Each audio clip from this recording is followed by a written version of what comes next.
नाज़रीन अहम ख़बर खे ॾियूं पिया त साइट सखर जे वर्क सुपरवाइज़र नवाज़ शेख जे घर ते हथियारबंदनि हमलो करे कब्ज़े जी कोशिश कई आहे।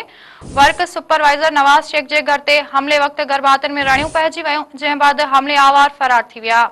मुतासिर वर्क सुपरवाइज़र नवाज़ शेख एहतजाज कंदे चयो त संदसि घर मथां अब्दुल करीम मलाणे उर्फ गुलशन मलाणे जे चवण ते जूनियर क्लार्क अब्दुल्ला मलाणे, हेल्पर्स हादी खोसे, नदीम सोलंकी ऐं ॿियनि हमलो कयो आहे।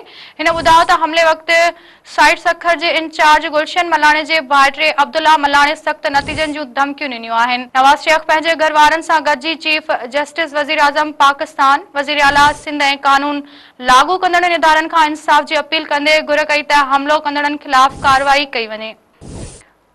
नाज़रीन हिकु भेरो ॿीहर ही अहम ख़बर खे ॾियूं पिया त साइट सखर जे वर्क सुपरवाइज़र नवाज़ शेख जे घर ते हथियारबंदनि हमलो करे कब्ज़े जी कोशिश कई आहे। वर्क सुपरवाइज़र नवाज़ शेख जे घर ते हमले वक़्तु गर्भातनि में रड़ियूं पइजी वयूं, जंहिं बाद हमले आवार फरार थी विया।